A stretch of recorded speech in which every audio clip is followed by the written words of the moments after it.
সম্পূর্ণ সত্য ঘটনা অবলম্বনে তৈরি করা হয়েছে আজকের এই মুভিটা। দুইজন লোক বরফের মধ্যে 835টা দিন অর্থাৎ 2.5 বছরের কাছাকাছি একটা সময় বরফের মধ্যে আটকে যায়। তারা সেখানে থাকতে থাকতে বেঁচে থাকার ইচ্ছাটাই হারিয়ে ফেলে। মধ্যে তাদেরকে উদ্ধার করার জন্য কিছু মানুষ সেখানে আসে, তবে সেই সময় তারা তাদের বেস ক্যাম্পে ছিল না। তবে যখন তারা তাদের বেস ক্যাম্পে ফিরে আসে তখন তারা বুঝতে পারে যে তাদেরকে উদ্ধার করার জন্য কেউ একজন এসেছিল, কিন্তু তারা না থাকায় তাদেরকে উদ্ধার করা সম্ভব হয় না। সরকার তো তাদের মৃত বলেই ঘোষণা করে দিয়েছিল। এই ব্যাপারটা যে কত বেশি হতাশাজনক এই মুভিটা না দেখলে তোমরা বুঝতেই পারবে না। আমি বেশি কথা না বলে সরাসরি ভিডিও শুরু করি। ভিডিও শুরু করার আগে যারা এখনো আমার চ্যানেল এক্সপ্লেইনার হাউস বাংলাকে সাবস্ক্রাইব করোনি তারা সবাই সাবস্ক্রাইব করে ভিডিওটাতে একটা লাইক করে দিবে। তো আমি আর বেশি কথা না বলে সরাসরি ভিডিও শুরু করি। মুভির শুরুতেই আমরা বরফে ঘেরা একটা জায়গাকে দেখতে পাই। এখানে একজন লোক স্লেজ গাড়িতে করে তার অসুস্থ সঙ্গীকে কোথাও নিয়ে যাচ্ছিল। স্লেজ গাড়ি হলো এক ধরনের গাড়ি যা কুকুররা টেনে নিয়ে যায় বরফের মধ্যে। যেমন ঘোড়ার গাড়িকে ঘোড়া টেনে নিয়ে যায়, ঠিক তেমনই। এদের দুইজনের নাম ছিল ক্যাপ্টেন এজনার এবং লেফটেন্যান্ট জর্গানসন। ক্যাপ্টেন এজনার এখানে জর্গানসনকে তাদের বোটের কাছে নিয়ে যাচ্ছিল। তারা এখন ছিল গ্রিনল্যান্ডে। সেখানকার প্রচন্ড ঠান্ডার কারণে জর্গানসনের পা বরফে জমে গিয়েছিল। এই সময়টা ছিল 1909 সালে। এই সময়ে আমেরিকা একটা দাবি করে এই সময়ে গ্রিনল্যান্ড এবং ডেনমার্কের মাঝখানে একটি জলাশয় ছিল, আর এই জলাশয় ডেনমার্কের অধীনে ছিল। কিন্তু আমেরিকা বলে গ্রিনল্যান্ডের উপর শুধুমাত্র ডেনমার্কের অধিকার থাকতে পারে না। তারা বলে এই জলাশয়ের এক পারের অংশ ডেনমার্কের এবং অপর পারের অংশ আমেরিকার। কিন্তু সারা বছর এই জলাশয়ে বরফ জমে থাকার কারণে বাইরে থেকে বোঝা সম্ভব হয় না যে এটা আসলে কোন দেশের অধীনে পড়ে। আর আসলেও এখানে কোনো জলাশয় আছে কিনা তা জানার জন্য ডেনমার্ক থেকে 6 জনের একটা টিম পাঠানো হয় অ্যালবামা নামের একটা জায়গায়। আর এই টিমের ক্যাপ্টেন ছিল এজনার। তারা 6 জন মিলে ডেনমার্কে গিয়ে পৌঁছায়। এরপরে ক্যাপ্টেন জর্গানসনকে নিয়ে সেই জলাশয়ে যায়, কিন্তু দুর্ভাগ্যজনক বশত সেখানে গিয়ে জর্গানসনের পা বরফে জমে যায়, ফলে তার পায়ের আঙুল কেটে ফেলতে হয়। ফলে সেইবারের মতো তাদের যাত্রা বিফল হয়ে যায়। তবে এতে ক্যাপ্টেন হার মানে না। সে ঠিক করে সে আবারও গ্রিনল্যান্ডে যাবে। সেখানে যাওয়ার আগে সে বলে তাদের আগে আরো অনেকে সেখানে গিয়ে কোনো একটা অজানা কারণে নিরুদ্দেশ হয়ে গেছে। তাদের খোঁজ এখন পর্যন্ত পাওয়া যায়নি। তবে ক্যাপ্টেন তাদের রেখে যাওয়া একটা ডায়েরি এবং একটা ম্যাপ পেয়েছে। এগুলোর সাহায্যে ক্যাপ্টেন সেখানে গিয়ে একটা পাথরের টিলার খোঁজ করবেন। এই পাথরের টিলার মধ্যেই রয়েছে সেই জলাশয় সম্পর্কে সকল তথ্য। এখানে গেলে তারা জানতে পারবে এখানে আসলেও কোনো জলাশয় আছে কিনা, আর থাকলেও এই জলাশয়টা আসলে কোন দেশের। সেই যাত্রায় ক্যাপ্টেন একা যেতে পারবে না, কারণ সে একা গিয়ে সেখানে টিকে থাকতে পারবে না। এজন্য তার কয়েকজন সঙ্গীর প্রয়োজন ছিল। কিন্তু এর আগে যারা যারা গিয়েছিল তাদের মধ্যে কেউই সেখানে আর যেতে রাজি হয় না, কারণ তারা জানতো এখানে গেলে তাদের বেঁচে ফিরে আসার সম্ভাবনা অনেক কম, কারণ এই যাত্রাটা হবে অনেক বেশি ভয়ঙ্কর। তাই তার সাথে যেতে কেউই রাজি হয় না। এই কারণে ক্যাপ্টেন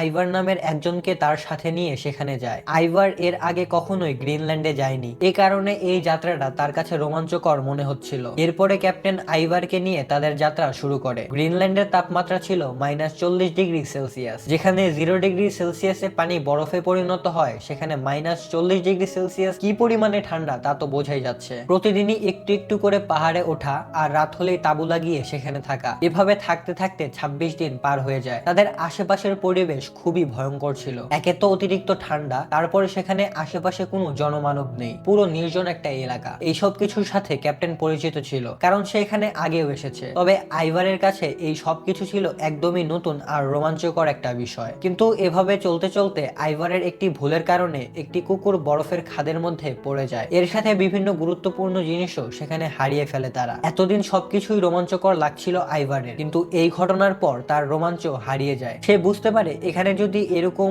আরো ভুল হয় তাহলে সেই কুকুরের মতো তাদেরও অবস্থা এরকমই হতে পারে। এরপরে তাদের 48 দিন কেটে যায়। একে তো অতিরিক্ত ঠান্ডা এবং পার্বত্য এলাকায় থাকার কারণে তাদের এখানে থাকা অনেক বেশি কষ্টকর হয়ে উঠছিল। এখানে তাদের একটি বাসন পরিষ্কার করতে হলেও আগে সেখানে বরফ ভাঙতে হয়, তারপর ঠান্ডা পানি দিয়ে ধুতে হয়। এখানে জাহাজ দিয়ে সমুদ্র পথে তো আসাই যায়, তবে ওখানকার অতিরিক্ত ঠান্ডার কারণে জাহাজের নিচের পানি বরফে জমে যায়। সেই বরফ গলে ফিরে যেতে পারবে তারা কেবলমাত্র জুলাই থেকে আগস্ট মাস পর্যন্ত, অর্থাৎ জুলাই থেকে আগস্ট মাস বাদে তারা জাহাজ নিয়ে এখানে চলাচল করতে পারবে না, কারণ আগস্ট মাসের পর থেকে সমুদ্রের পানি বরফে জমে যেতে শুরু করে। আবার পরবর্তী জুলাই না আসা পর্যন্ত এই সমুদ্রের বরফ গলে না। যতদিন যেতে থাকে ততদিন তাদের কাছে থাকা সবকিছু জটিল থেকে জটিলতর হতে শুরু করে। তাদের খাবারও এখন প্রায় শেষের দিকে। তাদের এখন অবশিষ্ট যতটুকু খাবার ছিল সেইটুকু খাবার খাবার খেয়ে তাদের এই অভিযান চালিয়ে যেতে হবে। তাই এখন থেকে তাদের দুবেলা করে খেতে হবে। 3 বেলা খেলে তাদের খাবারে অনেক বেশি ঘাটতি হয়ে যাবে। এদিকে আইভার, যে সবসময় পশু পাখিদের অনেক বেশি ভালোবাসতো, কোনো পশু পাখিকে কোনোদিনও আঘাত করেনি, সেই আজকে একটা কুকুরকে হত্যা করে অন্য কুকুরদেরকে খেতে দেয়, কারণ এখানে খাবারের সংকট রয়েছে। এভাবে দেখতে দেখতে 84 দিন পার হয়ে যায়। তাদের খাবার প্রায় একেবারেই শেষ। এখন তারা সিদ্ধান্ত নেয় তারা এবার তাদের পথ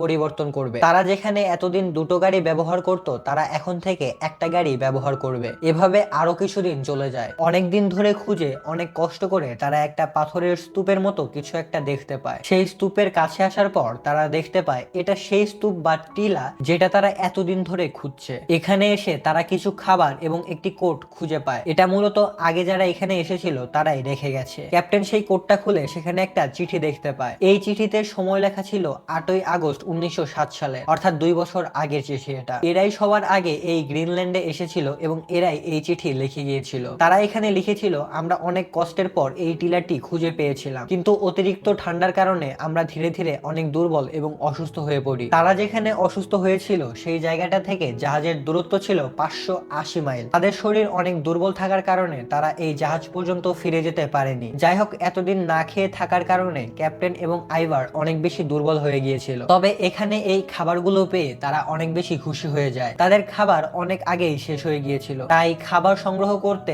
আইভার একটি বন্দুক নিয়ে পশু শিকার করতে যায়। তবে যখন সে পশু শিকার করছিল তখন সে পেছন থেকে কোনো একটা কিছু শব্দ পায়। সে পেছনে তাকিয়ে দেখতে পায় একটি মেরু ভাল্লুক তার নিজের খাবারের জন্য তাদেরকে শিকার করতে সেখানে এসেছে। সে ক্যাপ্টেনের উপরে আক্রমণ করে। তবে এতদিন না খেয়ে থাকার কারণে তার শরীর অনেক বেশি দুর্বল হয়ে গিয়েছিল, তাই সে ভাল্লুকের হাত থেকে নিজেকে বাঁচাতে পারছিল না। তাই আইভার পেছন থেকে ভাল্লুকটিকে গুলি করে। কয়েকটি গুলি লাগার পর ভাল্লুকটি ক্যাপ্টেনের সাথে বরফ গলা পানির মধ্যে গিয়ে পড়ে। এরপরে আইভার এসে ক্যাপ্টেনকে কোনোভাবে উদ্ধার করে। এই ভাল্লুকের আক্রমণে ক্যাপ্টেন কিছুটা আহত হয়েছিল। এদিকে প্রচন্ড ঠান্ডা, খাদ্যের অভাব এবং ভাল্লুকের আক্রমণে সেখানে যতগুলো কুকুর ছিল তারা সবাই মারা যায়। অর্থাৎ তারা আর স্লেজ গাড়ি করে ফিরে যেতে পারবে না। তারা যেখানে ছিল সেখান থেকে জাহাজ এখনো 200 মাইল দূরে ছিল। তাই ক্যাপ্টেন সকল ভারী আর অপ্রয়োজনীয় জিনিস আগুনে পুড়িয়ে দেয়। এমনকি তারা তাদের স্লেজ গাড়িও আগুনে পুড়িয়ে দেয়। এভাবে চলতে চলতে 164 দিন পার হয়। তাদের এখানে আসা যতটা কঠিন হয়েছিল তার থেকে ফিরে যাওয়া আরো অনেক গুণ বেশি কঠিন হয়ে গিয়েছে, কারণ আসার সময় তাদের কাছে স্লেজ গাড়ি ছিল, প্রথম দিকে পর্যাপ্ত খাবারও ছিল, কিন্তু বর্তমানে তাদের কাছে কোনো গাড়ি নেই,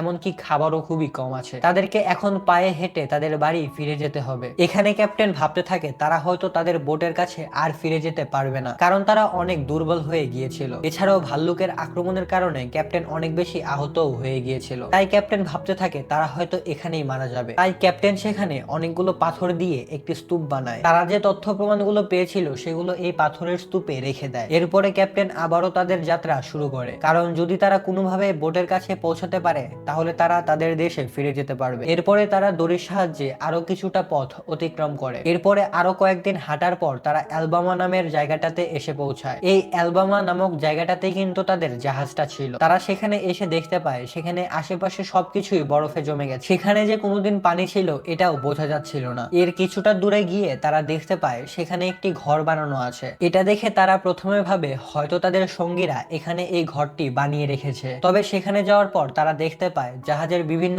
অংশ দিয়ে এই ঘরটি বানানো হয়েছে এবং এখানে অনেক খাদ্য মজুদ আছে। আসলে তাদের সাথে আসা সঙ্গীরা তাদেরকে রেখেই তাদের দেশে ফিরে গেছে, কারণ অ্যালবামার প্রচন্ড ঠান্ডায় তাদের সেখানে থাকা অনেক বেশি কষ্টকর হয়ে যাচ্ছিল। তাই তারা সেখানে একটি ঘর বানিয়ে 1 বছরের খাদ্য মজুদ রেখে সেখান থেকে চলে যায়। তারা ফিরে গিয়ে ডেনমার্কের সরকারকে সবকিছুই খুলে বলে। লেফটেন্যান্ট জগারসন ডেনমার্কের সরকারকে অনেক অনুরোধ করে তাদেরকে বাঁচানোর জন্য, যেন সেখানে একটা টিম পাঠানো হয়। আসলে এই জগারসনে কিন্তু প্রথমবার ক্যাপ্টেনের সাথে সেখানে গিয়েছিল, তবে ডেনমার্কের সরকার এর পেছনে আর কোনো টাকা খরচ করতে চায় না। এদিকে 242 দিন পার হয়ে যায়। এতদিনেও তাদের কোনো খবর না পেয়ে ডেনমার্কের সরকার ধরে নেয় তারা দুইজন মারা গেছে। আর এদিকে ক্যাপ্টেন ও আইভার সেখান থেকে ফিরে যাওয়ার কোনো রাস্তা খুঁজে না পেয়ে সেখানেই থাকতে শুরু করে। এই ঘটনায় আইভার অনেক হতাশায় পড়ে যায়। সে তার আত্মবিশ্বাস হারিয়ে ফেলে। তবে ক্যাপ্টেন তাকে ভরসা দেয় যে কোনো না কোনো দিন কেউ তো তাদেরকে অবশ্যই বাঁচাতে আসবে। তারা তাদের সময় পার করায় এবং একাকিত্ব দূর করতে